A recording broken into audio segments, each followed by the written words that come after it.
વિદ્યાર્થી મિત્રો, આજના આપણા લેક્ચરમાં જોશું સિંગલ ફેઝ ઇન્ડક્શન મોટર. આના પહેલાના લેક્ચર્સમાં આપણે જોયું હતું થ્રી ફેઝ ઇન્ડક્શન મોટર, એની રચના, એના પ્રકાર, એનું વર્કિંગ અને લાસ્ટમાં એનું જોયું હતું એપ્લિકેશન. સેમ વે આજે આપણે ભણશું સિંગલ ફેઝ ઇન્ડક્શન મોટર. તો વિદ્યાર્થી મિત્રો, તો પહેલો જ પ્રશ્ન આવશે કે why single phase induction motor is not self starting. એટલે સિંગલ ફેઝ ઇન્ડક્શન મોટર શા માટે સ્વચાલિત નથી? જેમ આપણે થ્રી ફેઝ ઇન્ડક્શન મોટરમાં ભણ્યા હતા એમ, જેમ થ્રી ફેઝ વાઇન્ડિંગ ને થ્રી ફેઝ સપ્લાય આપવામાં આવે ત્યારે ફરતું ચુંબકીય ક્ષેત્ર ઉત્પન્ન થતું હતું, એટલે કે રોટેટિંગ મેગ્નેટિક ફિલ્ડ ઉત્પન્ન થતું હતું. પણ જ્યારે સિંગલ ફેઝ ની વાત આવે, જ્યારે સિંગલ ફેઝમાં સિંગલ ફેઝ સપ્લાય આપવામાં આવે, સિંગલ ફેઝ વાઇન્ડિંગ ને સિંગલ ફેઝ સપ્લાય આપવામાં આવે ત્યારે ફરતું ચુંબકીય ક્ષેત્ર ઉત્પન્ન થતું નથી. જો ફરતું ચુંબકીય ક્ષેત્ર ઉત્પન્ન ન થાય તો તમારી મોટર સ્વચાલિત બને નહીં. એટલે જ્યારે three phase supply three phase ને વાઇન્ડિંગ ને આપવામાં આવે તો રોટેટિંગ મેગ્નેટિક ફિલ્ડ ઉત્પન્ન થાય. તેવી જ રીતના જો two phase supply to winding ને આવે, ટુ ફેઝ વાઇન્ડિંગ ને આપવામાં આવે, two phase supply two phase winding ને આપવામાં આવે ત્યારે રોટેટિંગ મેગ્નેટિક ફિલ્ડ ઉત્પન્ન થાય, એટલે કે ફરતું ચુંબકીય ક્ષેત્ર ઉત્પન્ન થાય.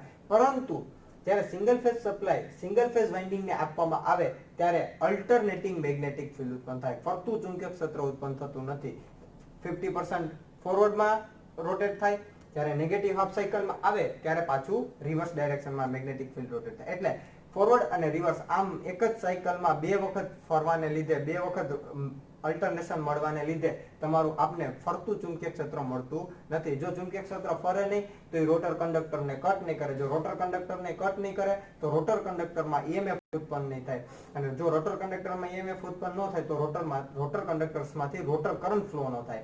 તો આમ કરંટ કંડક્ટરને આપણે જો મેગ્નેટિક ફિલ્ડમાં મૂકવું હોય તો આપણી પાસે કરંટ કેરિંગ કંડક્ટર મળતો નથી. એટલા માટે આપણે જો રોટેટિંગ મેગ્નેટિક ફિલ્ડ ઉત્પન્ન ન થાય તો આપણું ઇન્ડક્શન મોટર સ્વચાલિત બનશે નહીં. પણ જો તમે single phase supply single phase winding ને આપવામાં આવ્યું તો અલ્ટરનેટિંગ મેગ્નેટિક ફિલ્ડ. પણ જો રોટરને તમે કોઈ બાહ્ય બળ દ્વારા કોઈ પણ એક દિશામાં રોટેશન આપો, કોઈ પણ એક દિશામાં ફોર્સ આપો, આઈધર ક્લોકવાઇઝ ઓર આઈધર એન્ટી ક્લોકવાઇઝ, તો એ દિશામાં એ ફરવા લાગશે. પણ આપણે એક રોજિંદી જરૂરિયાતમાં આપણે એને કરી શકશું નહીં, કે ડાયરેક્ટ પંખો હોય તો પંખાને આપણે એક કોઈ પણ એક દિશામાં ફેરવવું, મોટર છે તો એ આપણે એ અનુકૂળ નથી. તો આપણે શું કરવું પડે? સ્વચાલિત જ બનાવવું પડે. તો સ્વચાલિત બનાવવા માટે આપણે શું કરી શકીએ?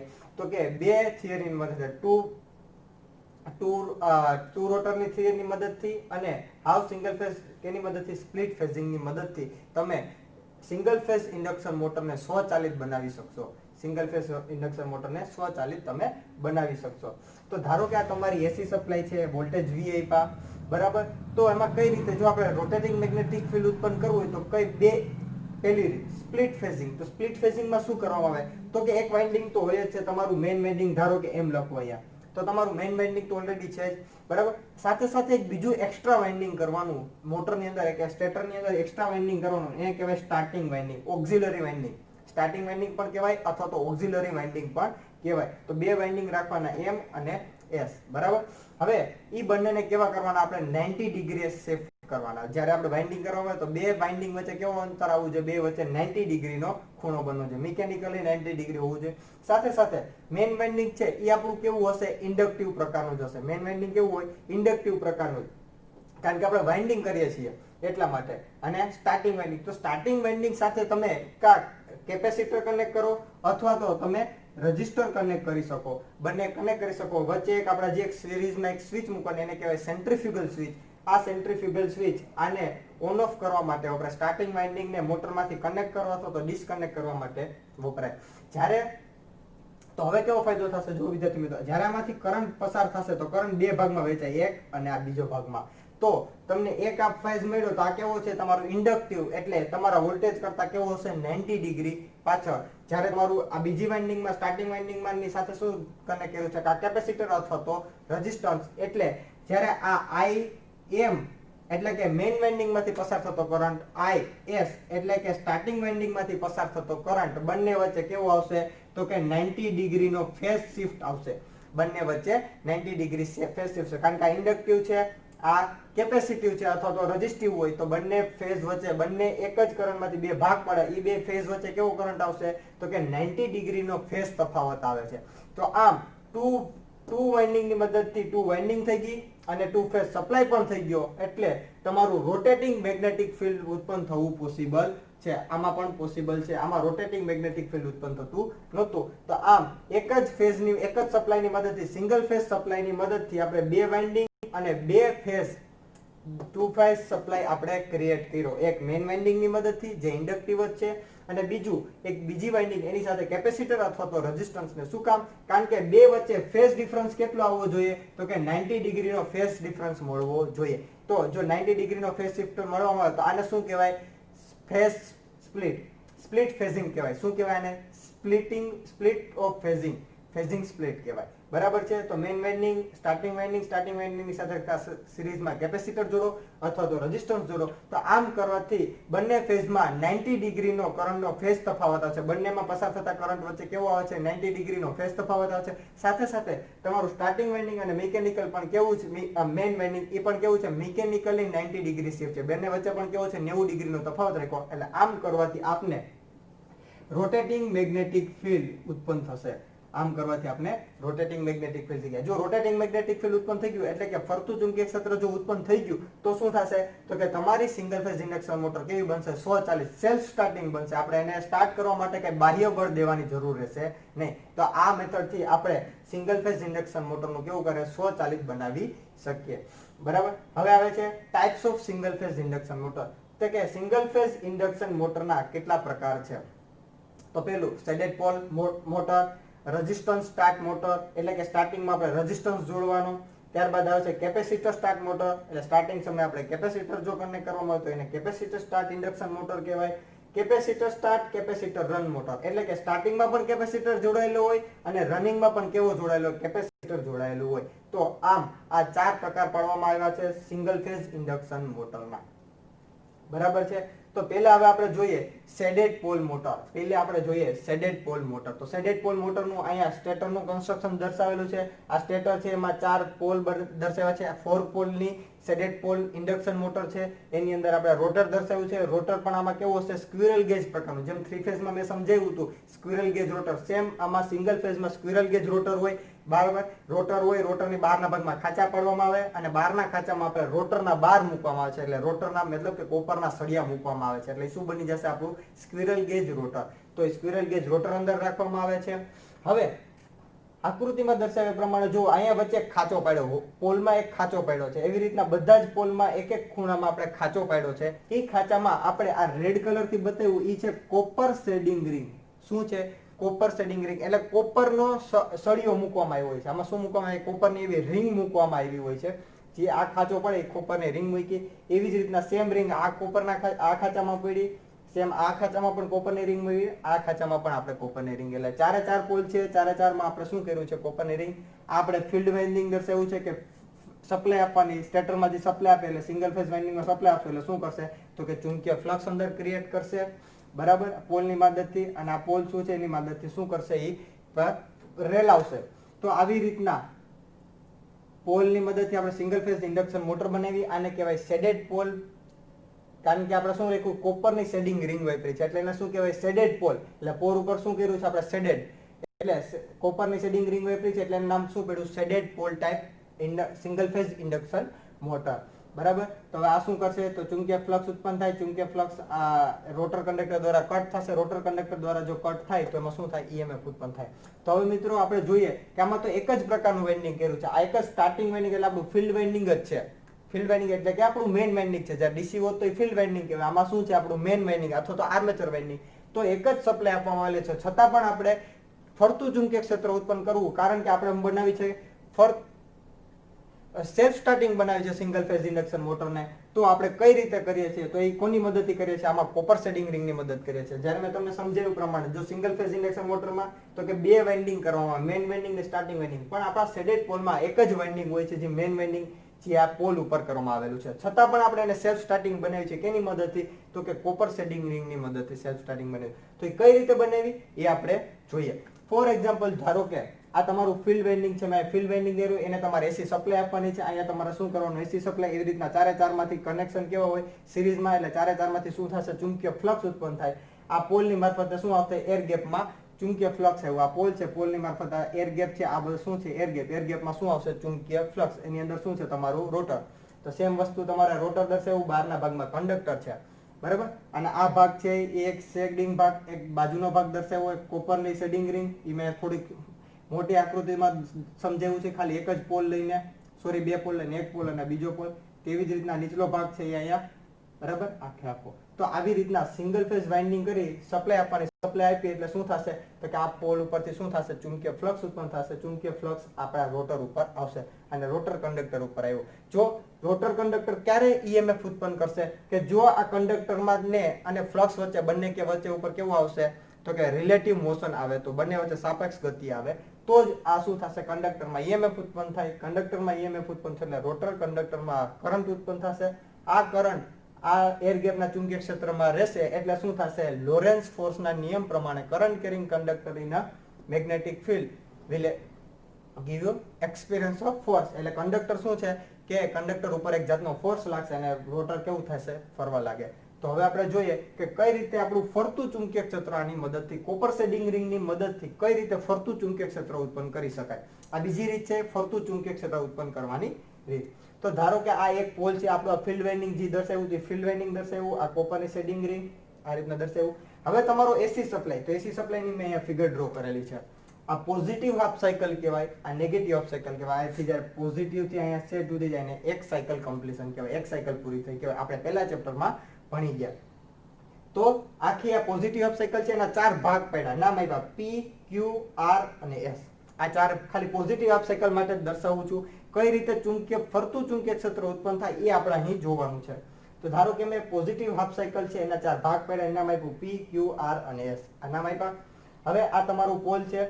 હવે જો મારું અહીંથી જ્યારે 0 થી સ્ટાર્ટ થશે, અહીંયા શું હોય 0, ને 0 થી મારું જેમ જેમ વોલ્ટેજ વધતા જશે તો 0 થી વોલ્ટેજ વધે. ધારો કે P થી Q સુધી મારા વોલ્ટેજ વધે છે, P થી Q સુધી મારા વોલ્ટેજ વધ્યા.